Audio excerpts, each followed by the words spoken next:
Are you connected with other youth leaders around you? This is Student Ministry Connection, and in this Free Refills Crosspod episode, Wayne Morgan, Travis Deans, and I talk about why it's important to find a network, how we've been blessed by our networks, and how we originally got connected with National Network of Youth Ministries.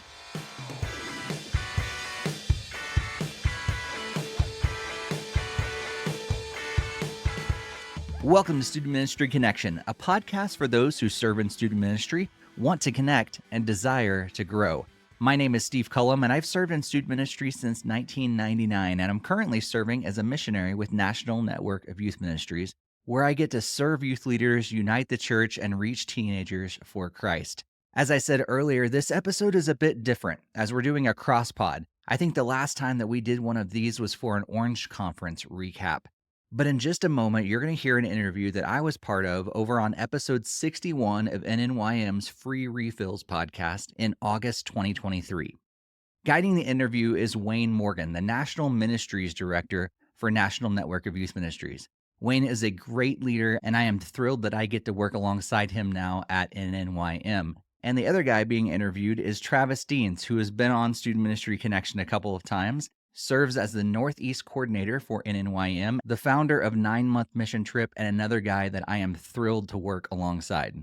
Wayne, Travis, and I talk about why networking has been so important to us and how we initially got connected with NNYM. But before we jump into that interview, let's pause to thank the sponsor of this episode. G-Shades is a youth ministry curriculum and teaching strategy focused on helping students see every life situation through the lens of the gospel. G-Shades has options to fit everyone with 3 plans to choose from. This curriculum gives you the resources that you need to do what you do better. Do you just need message outlines, a discussion guide, and a game? That's just over $200. Looking for a higher production value, including bumper videos, Instagram devotionals, and parent guides? That's just over $300. Or do you want an affordable, engaging video curriculum? G-Shades has you covered for just over $400. You will not find a youth ministry video curriculum at that price point anywhere else. There are lots of great curriculum options out there, but G-Shades is set apart because of their focus on the gospel. Every lesson focuses so much on Jesus and how to see the world and life situations through that lens of the gospel. You can also learn more about the creator, Mike Haynes, on episodes 32, 55, and 93 of this podcast. So head over to gshades.org, that's gshades.org, to download Season 5 of G-Shades Youth Ministry Curriculum. And be sure to use the promo code CONNECTION at checkout to save $20 off your order. G-Shades, seeing life through the lens of the gospel. Thank you so much, G-Shades, for sponsoring this episode. You can find the link to G-Shades in the podcast show notes. I also want to take a moment to talk to you about the Orange Conference. It's one of my favorite conferences that I go to each year. I've been going for years and years. The Orange Conference 2024 will be April 23rd through April 25th at the Gas South Arena in Atlanta, Georgia. This is a 3-day in-person and online event for kids ministry, youth ministry, and next-gen ministry leaders. For 3 incredible days, we're going to be unpacking the truth about volunteer culture and what it takes to keep showing up, real tools to engage real families even if they don't attend your church, how to get everybody who is at your church to be here for the next generation, and yes, we'll even talk about AI, ChatGPT, and whatever comes next. Main sessions include powerful worship, inspiring moments, and brand new ideas. You'll hear from main stage speakers like Kristen Ivey, John Acuff, Reggie Joyner, Joseph Sojourner, Leslie Mack, John Williams, Chinwe Williams, and so many more. And you'll also have the opportunity to choose from over 60 workshops on specific ministry ideas and concepts that you do not want to miss. So if you want to join me at Orange Conference 2024, I've got a code to help you save 10% off your tickets. Just use OC24NNYM10. Again, that's OC24NNYM as in ministry 10, and you'll be able to save 10% off your Orange Conference tickets. You can find the link to register and the discount code in the podcast show notes. Hey guys, it is our privilege for this podcast to have Travis and Steve with us today.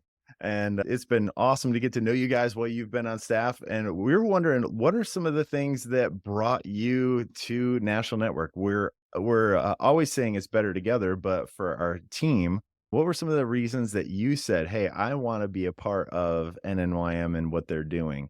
And so I don't know which one of you guys, Travis, I do believe you probably have the seniority in the room. So would you please honor us with how you were brought to NNYM?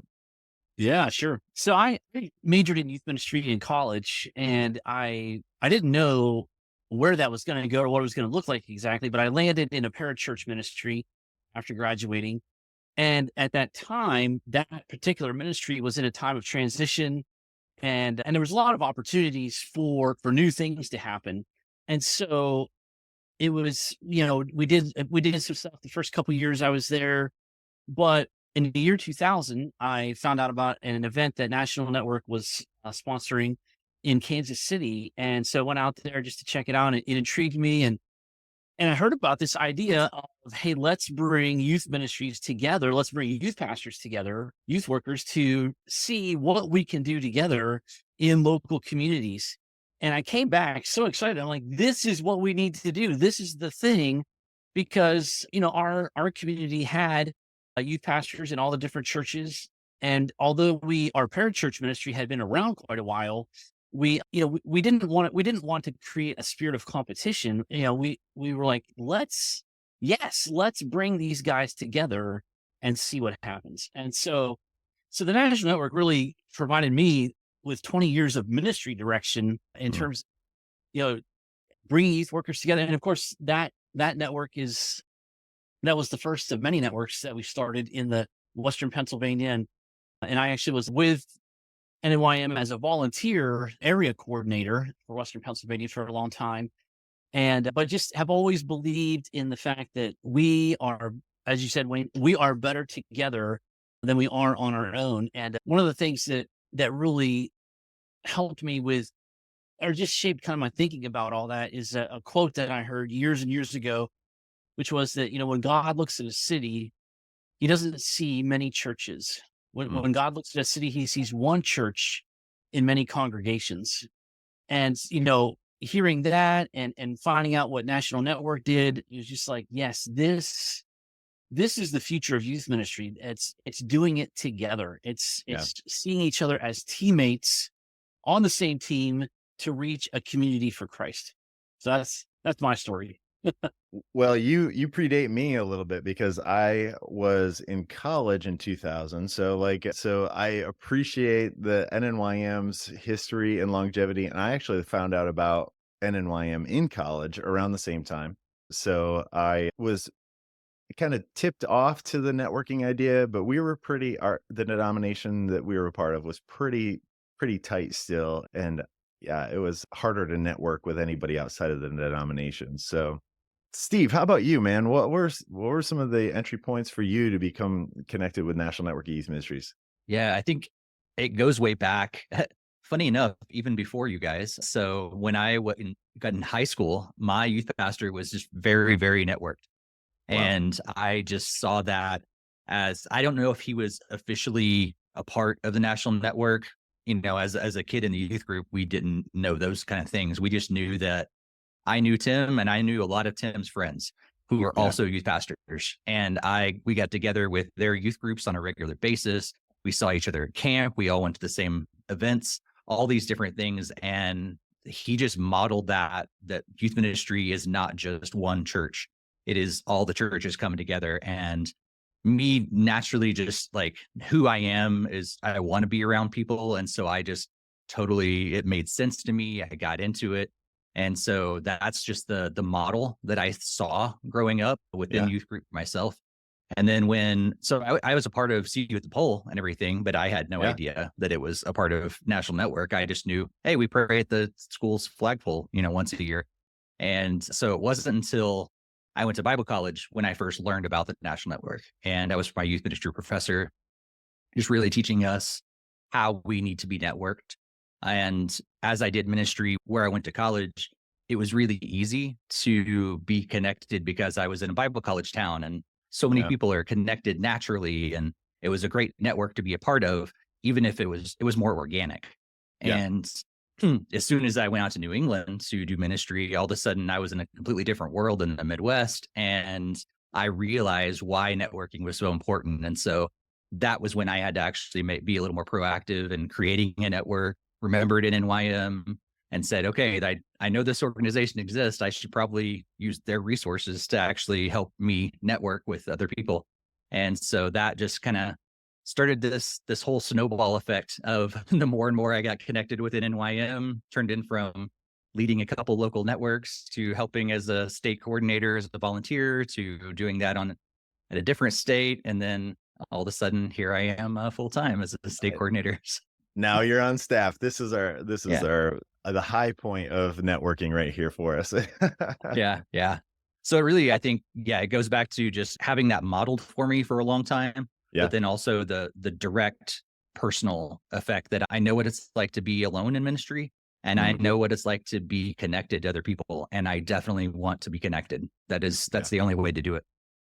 Yeah. See, I love that story because Wayne and I were just talking yesterday about how we often talk about networking for people in ministry, but one of the exciting things is that, that impacts students in our ministries. And what a great example right there of how being networked has a positive, powerful impact on a student, impacts their faith, how they see the church as a whole, and impacting your future as someone in ministry. Man, what a cool story. And I love the idea because anxiety and depression isn't just with our kids. You're just looking at the Barna reports, you're looking at some of the burnout reports of pastors, and it's like you have to have friends, you've got to get connected. But some colleges and some youth ministry professors or pastoral programs are not leaning into collaboration and seeing, the churches in Galatia, it was only to the First Baptist churches in Galatia. We know those things, not hating on the Baptists, but but what we have is we have a culture that is in desperate need of connection. And I think that NNYM is a beautiful way to do it. I remember I was similar to Travis when you came into the area with a parachurch. I came into the area with Youth for Christ. And so networking was the first thing I wanted to do. So I wasn't a competition to the other youth workers. I just wanted to know what was going on. And so my job was to build Bible clubs that were in the area who were student leaders in the youth ministries that would want to help impact their school a little bit and work together for events like See You at the Pole. And that was it was a transformational part of my life, was recognizing that other churches were out there. And I grew up in an area that was around a Bible college too. So there was a lot of synchronization around the Bible college stuff. But it was so different to move into an area where people didn't have something that they could rally around, like a Bible college or radio station, some of those things. So I think it's really, really important to help people find a common ground to link arms over. Yeah. Yeah. I love what you said about like the idea of competition. And I think being a natural competitor, like really into sports and all that stuff. So that stuff comes so natural to me, but I always felt like just this gross feeling every time that a thought of competition came into my mind when it came to the church. And so like, you can have some healthy, fun competitions, between each other, but the kind of competition that happens that just drives a wedge between churches should not be there. And so I think that's the best way to combat all of that is let's get together, let's network, let's actually be on the same team so that we don't have this idea of competition at all. And when we are helping students kind of see that, it kind of is something that they will, just like your story, Steve, they emulate because they see it in us. And so in your experience, especially growing up in a church, what were some of the high points that your youth pastor displayed that you said, wow, was it the relationship? Was it the better events? Like, what were some of the things that you recognized that it wasn't competition in him? Yeah. I think it was just the bigger picture. Like I was constantly able to see that it's bigger than just my church. It's bigger than just my youth group. Like I knew that even if I didn't see these other students on a regular basis at school, man, I knew that there were a lot of other Christians out there and were believing the same thing as me. And for me, like that's what really got me connected to youth group in the beginning, because I grew up in a very small rural church with mostly elderly people. and I didn't want to go to church. But as Mm. soon as I realized that there was a church across town that actually had a youth group and I could go to church and be surrounded by my peers, man, now I'm going to give God more of a chance. And so to have that even more, I fell in love with camps and events and everything because it gave me this bigger picture of the overall kingdom. And so, yeah, we were able to do more stuff together, and it was bigger stuff and all these different things. There's more energy in the room, but I think the biggest thing that I grabbed from it was that bigger picture of the overall kingdom. That, like, man, this is so much bigger than what I see on a weekly basis. Yeah. Yeah. And Travis, that's one of the things where you have leveraged networking to that next level with 9-month missions trip, and you're able to help rally students in schools together. How did you stumble into that space? Was that something that your organization did, or was that something that you just were inspired to launch yourself? Well, so, one of the things that youth pastors in a community have in common is that their students go to school together. I'm not totally, not completely, but they obviously you have homeschool and private school and different schools, but in like the town where I live, our kids, all of the students here go to 3 different high schools. So so doing something that impacts those 3 schools benefits all of our youth ministries in a tremendous way. So, I mean, the 9-month mission trip thing kind of goes back to my own story in high school. I felt called to be a missionary to my high school and started a Bible club. And so when I graduated college, that was one of the things we started doing was helping students like you did when you start Bible clubs in their schools. But we worked with youth pastors a lot on that because they had students in school together. And it's like my denomination, we have youth retreats, and it's great for those kids to come together and see all of the other students in our denomination in one place. That's awesome. But what's another thing that's really helpful is for them to see there's other believers in my school like that Mm. I can see on a daily basis. There are other believers there that I can connect with and I can be encouraged. And so anyway, so we started helping youth pastors to provide training for students to share their faith, to provide training to start clubs. And I don't really remember when, but we just started using that phrase 9-month mission trip. A new school year's coming. It's going to be a 9-month mission trip. And one year, I think it was in 2011 or 12, a friend of mine designed a logo for that. And, there's something powerful about visuals, right? About imagery. When he designed that logo, it was almost like, oh, this is something. We need to do something with this. And so we started the website and which I think that launched in 2012.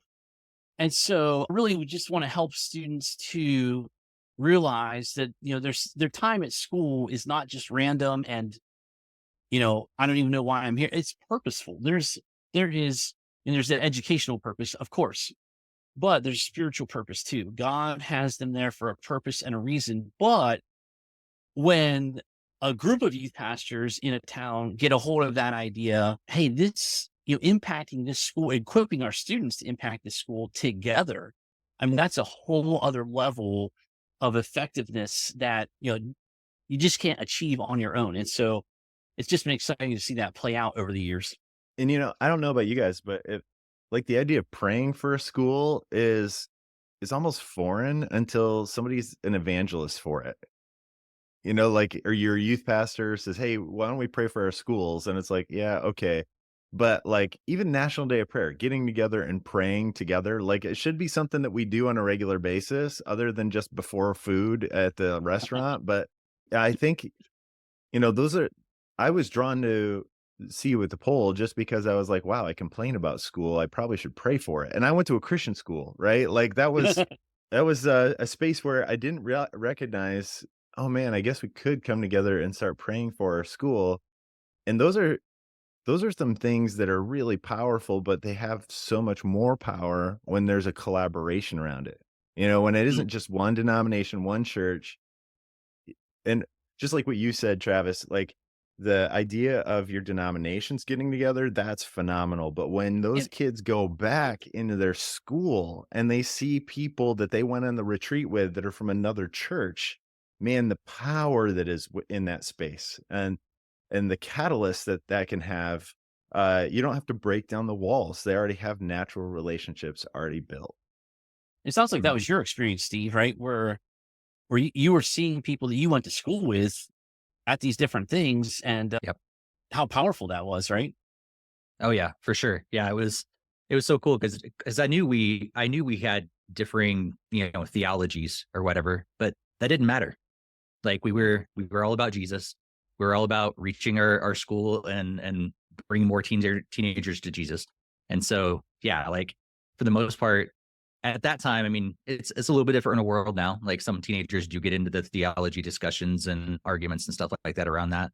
But for me, it was like, I don't care. Like, like how we differ on all these other things. Like as long as we can see eye to eye on Jesus, that's all we need to.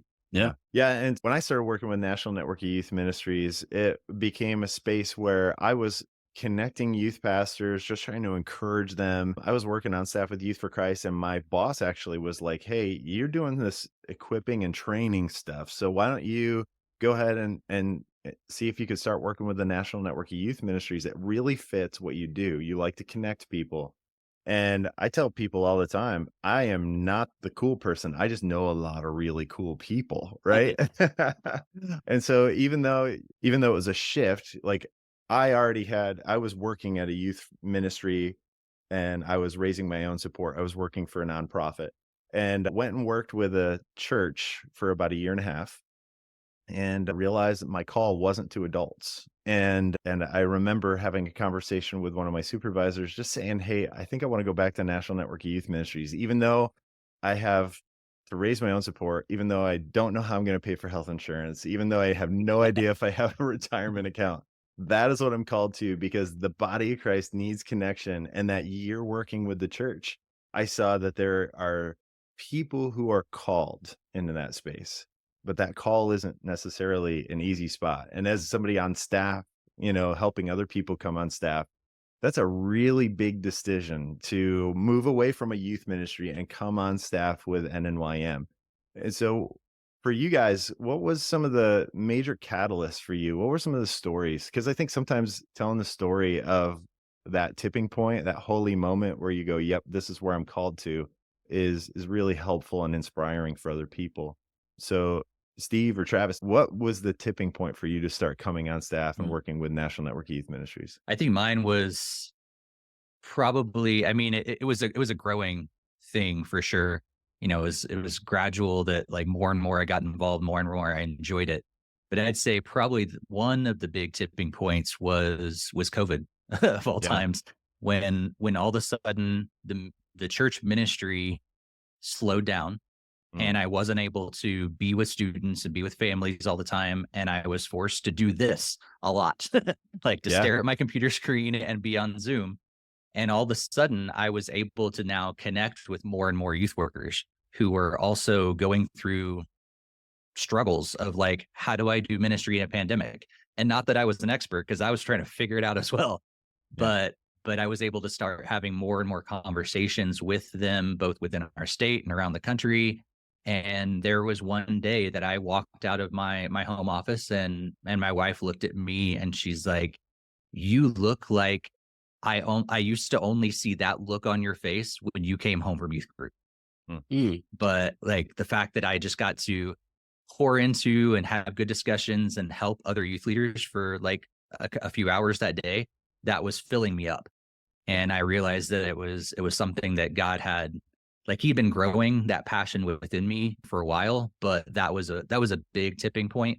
And then here recently, I guess soon before I made the decision to move over to NNYM full time, I mean, I struggled with the whole, fundraising thing. It's a big hurdle for sure. But when I realized, man, I have this passion for teenagers, but I also have this passion for uniting the church and for helping other youth leaders. And I really think this next stage of my life needs to be centered on that. Mm. And I can't balance that anymore. I'm going to have to make Yeah. that shift. And once I did that, man, it's been really awesome. Yeah. How about you, Travis? What were some of the tipping points for you to go, "Hey, I want to actually work with National Network of Youth Ministries, not volunteer with them, actually try to make this a paycheck thing." Well, so yeah, COVID played into my story as well because So I was working with this parachurch ministry, but I was also part-time as a youth pastor at my church. And I did that for about 10 years. And so in 2019, I had a new middle school guy, and he went to our national youth conference with me. And I'm like, this guy is really good. He's really good at ministry. He clearly has the call of God on his life. And even though I'd been at the church 10 years, for a long time, I just felt like this is where I'm supposed to be.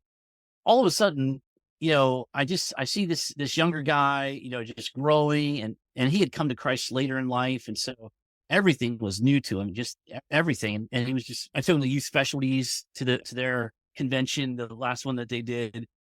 And he was like, "Wow, this is awesome." And so I'm just seeing this young guy getting excited about youth ministry. I'm seeing him being effective in ministry.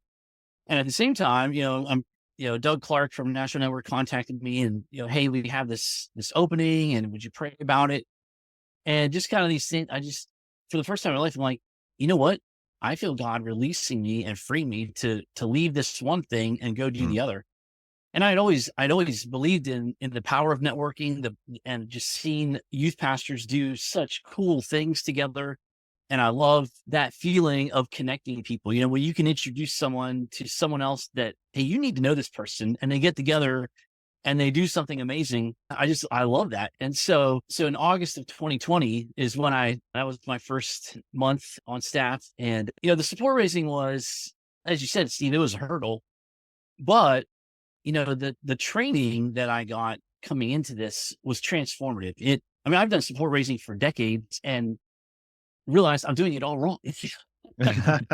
Or at least I could be doing it way better. And so the training was phenomenal, was so helpful. And I am just like, okay, God, this is it. And it was funny because I think it was right around that time, Spider-Man Into the Spider-Verse came out. And there's this one part of the movie where, Miles Morales he's holding Peter Parker by the hand, and he, he's going to let him go. And he's like, oh, it's a leap of faith. And that I know it sounds kind of corny, but it was just kind of like, you know what? I need to take a step of faith here. Am I going to follow God into this or not? Because I could stay safe. I could just keep doing what I'm doing, or I could take a jump and see what happens, see what God does. And of course, it's been incredible. It's been incredible to be part of this amazing team. And you jump into support raising, and you feel like the ground has been taken out from under you in a way, right? Because there's not the guarantee of a paycheck, but there's no job in the world that you're guaranteed to keep and have a paycheck, right? I mean, you can lose any job you ever get. You can lose any paycheck you ever have. So I took the jump and found that, God is the one who's holding us up, right? He's the one that holds us up and provides. Well, and for those who are listening who are like, I don't even know what support racing is like. It's like chasing every single student down who's supposed to pay for camp, who hasn't paid for camp, so that you can actually get a paycheck. That's what support racing is like. And some of those people have been the exact same people that I chased down for checks. If it's your parents and kids. So you've got practice with it. You've got practice. Yeah. Yeah. Support raising is one of those things where it is so daunting, but there's some jobs that you're called to do, and you'll do the side hustle on the side. Like some of you that are listening to the podcast right now, you're doing this in youth ministry anyway, right? To be a youth pastor, you have to work full time at a grocery store. You've got to work full time someplace in order to get health insurance. And when you're called to something, it is a leap of faith, though. It is something that you don't necessarily know where the bottom of the pool is, but you're going to jump in. And so, well, guys, you are both incredible leaders. You're both incredible team builders. And so we're thankful that God brought you to NNYM. And if there's one thing that you could tell somebody that is not connected to a network right now, what would one piece of advice be to them as they're listening through? Maybe they just glanced off of this podcast and are like, hey, I know Steve. I know that they know a lot of people, but they don't get the networking thing. What would one piece of advice be that you would have for those people who are listening? I was with a group of youth pastors last week, and we were at a pizza place planning an event together. And we had so much fun. It was just, we laughed our heads off. We barely got any work done. We were laughing so hard. I would just say, if you are not networking, you are missing out on a lot of fun. Yeah. You're missing out on some incredible friendships. You're missing out on some fun experiences and opportunities that you just can't get any other way. And these guys, they're like brothers I didn't know I had. It's that kind of thing. And so I would just say, don't miss out on this amazing thing that God can give you. Yeah, that's good. Some of my best friends are other youth leaders. In fact, most of my best friends are other youth leaders because we just get each other, and it's so much fun to get together. I'd say on top of that, don't believe the lie that you can do it on your own, because you can't. First of all, we need God. Why would of you course. want to? Right, exactly. Yeah. It's so much more fun to do it with friends, but man, we can do so much more together. And if we really do want to reach the teenagers, all the teenagers in our communities, we've got to partner together. There's no way that each of us individually can do that on our own. But man, what can God do when his people really do collaborate and cooperate together? I mean, I'm reading through Acts right now, and just, man, it's so amazing to see what God does through the church when they actually are unified and united together with one purpose. And that's what we can be a part of. We can actually be a part of making that happen here in our time now. Yeah, that's awesome. Thanks so much, guys, for being a part of the National Network of Youth Ministries, both as just interested people, as volunteers, and now as staff. And hopefully this time together is inspired and help people understand, our staff a little bit better, but also understand your story. And if you want to go ahead and support them, even youth pastors can support NNYM staff. All right. Thanks, guys. Appreciate it. Thank you so much for being here for this cross-pod episode of Student Ministry Connection. If you know someone who might enjoy this podcast, be sure to share it with them. And also be sure to check out the Free Refills podcast as well. Next month, we are celebrating 8 years of this podcast. And while I love doing this on my own, we are still here because you keep showing up and you keep sharing it with others. So thank you so much for that. If you would like to support my ministry with National Network of Youth Ministries, please follow the link in the show notes where you can sign up for our prayer partnership team and also our financial partnership team. I also want to extend a huge thanks to those who have already partnered with me. I appreciate it so much. And if you're interested in joining my team, please follow the link in the show notes or reach out to me. I would love to talk to you more about how you can partner with this ministry. And before we go, I also want to thank G Shades for sponsoring this episode. Check out their website at gshades.org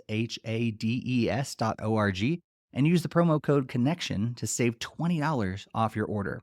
And while you're over there, be sure to check out their blog and also the book from G Shades founder Mike Haynes. Also, another reminder that if you want to join me at the Orange Conference 2024 and save 10% off your tickets, just use the promo code OC24NNYM10. That's OC24NNYM10, and you'll save 10% off your Orange Conference tickets. I'm really excited about the things that we're going to discuss on the podcast this year, like discipleship, coaching, AI, graduation, and so much more. And on this next episode, we're bringing back Dan Navarra to talk about some very interesting results from his Youth Pastor Compensation Report, which is an amazing annual resource. If you've ever had any questions about compensation, getting a raise, or anything to do with money, you do not want to miss this episode. So make sure you're subscribed and you're also sharing this with others in student ministry. And until next time, be sure to stay connected and may God bless your ministry.